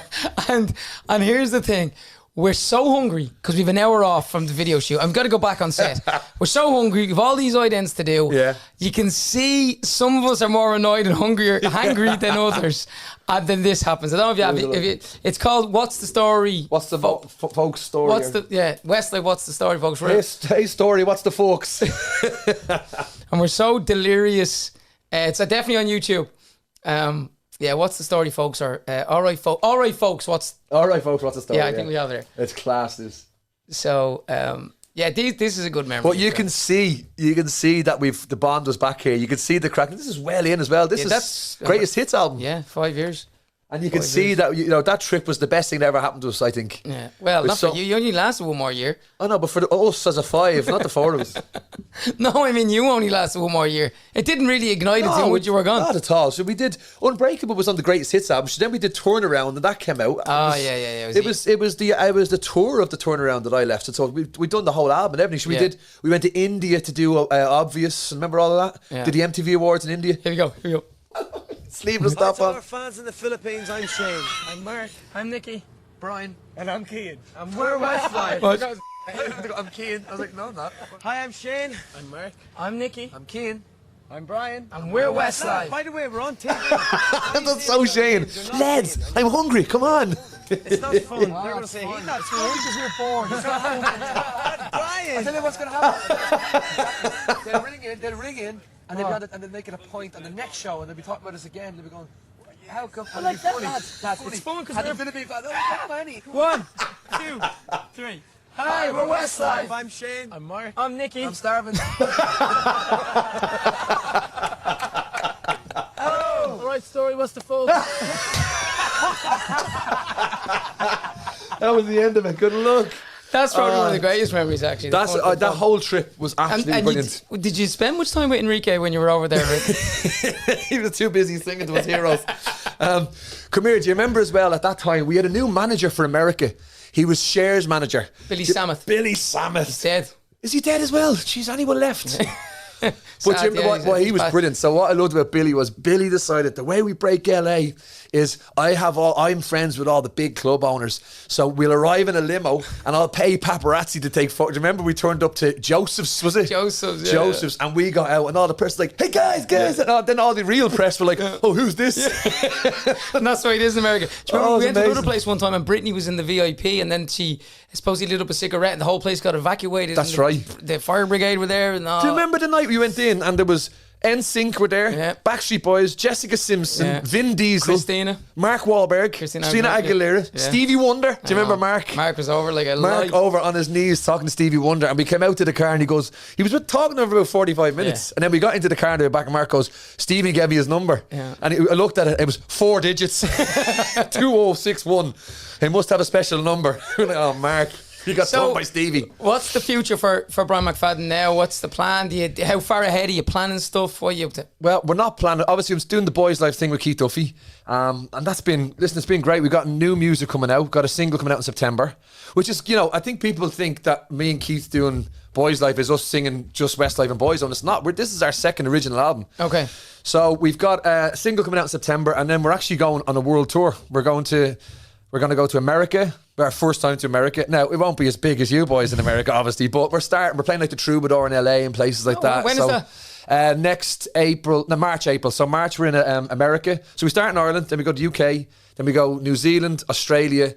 We go America, New Zealand, Australia, and then we'll do the summer festivals and then back into Europe then for September, whatever. So we've got a year of touring. Listen, it's great fun. You know, the two of us just go out. We play golf every day. We do the gigs at night. We have the crack. You know, Do you think this is more suited to you than being in something like Westlife, if you know what I mean? What now? Yeah. Oh, I wouldn't be able to do Westlife now. No, Right. not that I wouldn't be able to do Westlife now. I wouldn't be able to do the first 6 years now. Right. There's no way I could leave Ruby at home and Danny and not see them, not be able to go on those mad trips. Like I could do this. Like this is the first tour. It was the first world tour we're ever doing, but it's the first tour that we're doing where we're gone for 6-7 weeks. Yeah. I could never do.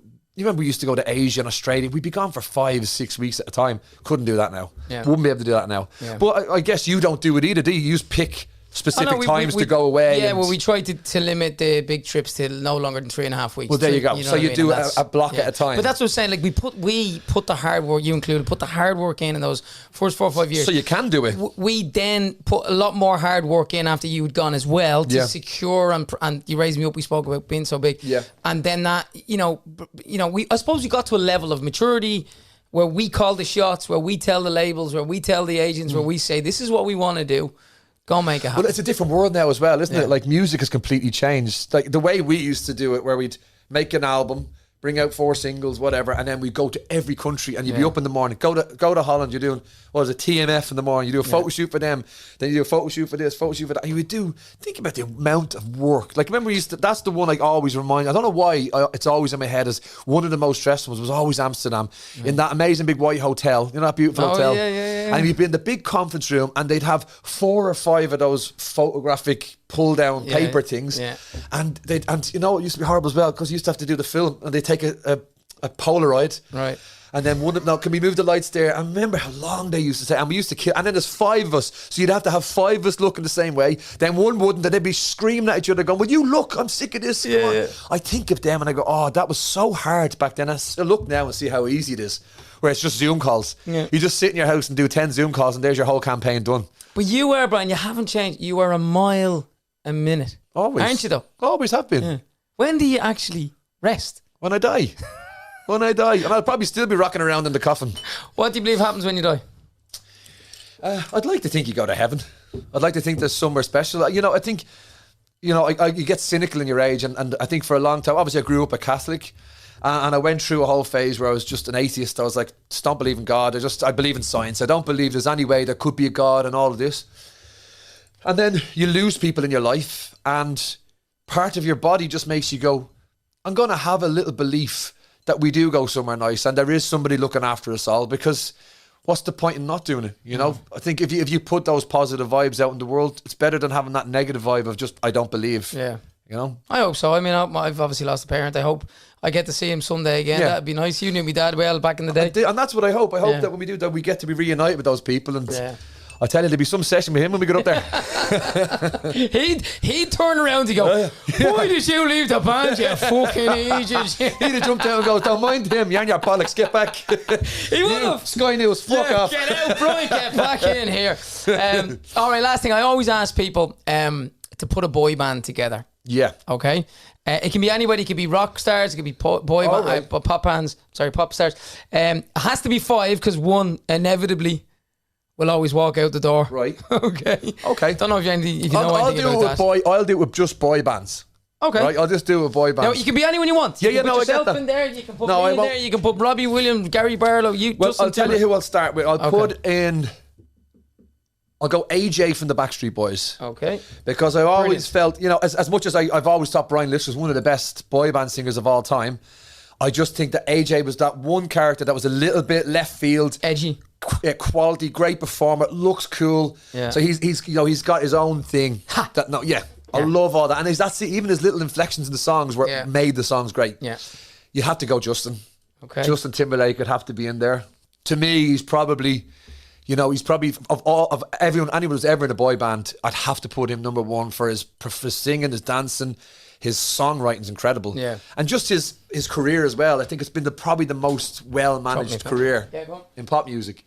Right, so what's that? That's you 2. Age Angels. Right, so we'll go I'll put Shane in there. Okay. I think Shane Filan, still to this day, I think he's got the best pop voice of a boy. I know people have different ones, and Mark was an amazing R&B style singer and all that, but I think Shane's voice, over Ronan, over Brian Littrell, I think Shane has probably as close to George Michael as anyone's had. So I'd have Shane in there for his voice. Okay, brilliant. Louis said the same, by the way, with Shane. Yeah. Right, let me think. You mentioned George Michael. He's another one that people. Yeah, well, he was in Wham, so we could have George in there. Yeah, no, but I'm not picking for you here. No, I'm just thinking more your typical boy bands. I'd put Ronan in there. Okay. Ronan's had an incredible career. If you look at the years of Boyzone, his solo stuff, but I think he's always managed as well to recreate his career and stuff. Yeah, I think he's. By the way, I might ask you before you finish the last person. And I pushed Louis on this few weeks ago, and it's a really good interview. I don't know whether he's going to come out before yours or whatever, but I pushed him on trying to make it up with Ronan. I pushed him and said, "Would you two not sit down? Life is too short." What's your review on that? I don't think that's ever going to happen. I think the two of them have. You see, I think the problem is not about what they've said about each other; it's where they've come from. Like, you think about what they were. The two of them, like, they did everything together in Boyzone. They were so close. And I think to go from that close and that tight together to being, as petty as they've both been and bitching about each other, I just think that's one bridge that's going to be very, very hard to mend. I do. I'd like to see it. Listen, I think it'd be great if everyone just all got on again. There's a lot of bad blood with a lot of people, and sometimes you look and you go, isn't it quite sad that what you've both achieved in your lives and career, and then everyone and kind of go, and that you can't even talk about it now and shake hands, and that's why I said to Louis, I think both of them are well, Louis definitely. I'm not so sure about Ronan, but I think both of them are hurt. Yeah, it's definitely hurt. Yeah. They're not annoyed. They're hurt. Yeah. That's the thing about it. You can tell that. It's not like they're going, oh, I just don't like him. It's that I'm hurt about what the other person has said and what they did to each other. But look, it's up to them. Hopefully one day they can remember the fact that in whatever year they got together, 1995, their lives were very different than they are now, and they're both a part of that together. Absolutely. You know? Right, you got AJ, JT, Shane, Ronan. It's got to be Robbie, isn't it? It's got to be Robbie? It's got to be Robbie. Okay. Yeah, I think, and that's a pretty good band. You got some different voices in there. You got some style. Who's the leader? AJ, JT, Shane, Ronan, Robbie. You'd probably have to get Ronan to do it because Ronan's a good man manager, isn't he? Who's going to leave? Oh, Robbie. I only put Robbie in so we could leave. What are they going to be called? Oh, God. What would they be called? There's a lot in there, isn't there? Take boys life in the sink toilet street. That's too many names. Got to see that on the front of the Three Arena. Just the band. Hang on. The lads. With a Z. The lads. With a Z. Brian McFadden, it's been brilliant. It's been interesting. Great to catch up. This is the longest we've spoken since I left. Yeah, well, I was trying to work out. I think I've only seen you. I definitely saw you at Stephen Gately's funeral. Yeah. I saw you. We bumped into each other in LA. Remember that? We went for dinner. In Hout one day. Oh, in Hout, yeah. With a previous ex of yours. And I bumped into you in Gibney's one night. You were having pints with your friends. Don't remember that. Yeah. You were sitting in the very front of Gibney's. How many points did I have? You were locked. And then I do remember we bumped into when your Real to Me promo. We were in Scandinavia one time. Soccer Aid. Oh, Soccer Aid. So maybe 6, 7, 8 times in total. So this has been great. It's been interesting. Nice and you know what? Well. I do believe that the Westlife fans, I don't know about anybody else, but the Westlife fans will I suppose want to hear your side of it, our side of it. I guess it's good that all these years later, it's nice to be able to both of us talk about it rather than me just say what I was thinking. It's nice so that I get to hear what you were thinking, what you were going through. And at least hopefully now the fans will understand a little bit more about what it was, you know? Yeah, no, 100%. And unfortunately, it's life and things happen in life that you just have to live with. And unfortunately, that's the timing of that was just... Were you all through the years, were you always conscious when you did interviews of, I suppose, not upsetting us or us not upsetting you, or how the boys might take what you might have said? I'm always very conscious that I want people to know how I feel about you boys, because I think people have this impression that there's us and them, and it's never been like that for me. And I always just want to make sure that whatever I talk about the band, that people do know that I've got nothing but fond memories of it and appreciation. Like, my life is what it is now because of those 6 years in Westlife. Yeah. It's changed forever and for the good. Yeah. So I'll always look at those 6 years as the best 6 years of my life. And I've, every day something will happen and a memory will come up. Yeah. And I'll have that forever, those 6 years of memories. Even greater than working security in McDonald's on Grafton Street? Well, I did get to meet Ken Doherty one night, and that was pretty special. But yeah, even more than that. But again, I was the day I got into Westlife, I was still working in McDonald's security. Yeah. It's mad. But yeah, what a great 6 years. And I'm so happy as well that you guys got to, because I always try and explain to people as well, there's two Westlifes. There's the Westlife for the 6 years I was there, and then there's the last 14 years of your Westlife, which is to me is a complete new thing where you raised me up, and they're two different bands. Yeah. I see it as, you know. No, in fairness, I would agree with that. And we had to do so many things differently. We had to pull together in so many different ways, share out vocals, change vocals. Hey, Hannah, did you not enjoy that though when I left it? You got to sing all my bits. Of course, I never wanted you to come back. They're my bits now, just so let's be clear. Yeah, but that's the thing, like, even people say to me now, would you ever go back to Westlife? Would you do something together? I said, it would never work. I tried to explain to people, because it is two different things. The Westlife I was in 20 years ago for 6 years is 3 albums, and that goes, the boys have had, how many albums have you had since I had 8, 9 albums, something like that? We've done 14 or 15 in total, and you did 3. But there you go. Yeah. So that's, I'm trying to explain to people, what would that look like, me going back? I'm not a part of that band. Their catalogue of music, I'm not involved in, so it would make absolutely no sense. It's an interesting conversation, but you're right. Like, it's like two different bands. It is. Particularly now we're, look at China and different things. Yeah. And it'd be like I can't get a visa. It'd be like putting somebody else in. It'd be like putting somebody else in the band. Do you know what I mean? I always said that. I said it's it is, to me. I always look at it as two different things. And I even said to myself one day, I was like, how would that work? I was like, I go on the stage, I don't even know the words to half the songs. I'd be standing in the back going, It would make no sense. And then come out for the 2 bits and if I let you go, and that'd be it. Brian, it's been brilliant. Thank you. One Pleasure. last thing, if you the message for the 3 boys, what would you tell them? Say, I hope you're well. By the way, how's Mark? He's good. Is he okay? Yeah, obviously, he's been through the mill health wise, but Yeah, he's on the mend. Yeah, Is he? he's gonna be okay. Well, I send him my love, and to thank you for 6 wonderful years. Hope to see you soon. What are you laughing? I'm serious. I know. All of them. Brian McFadden, everybody!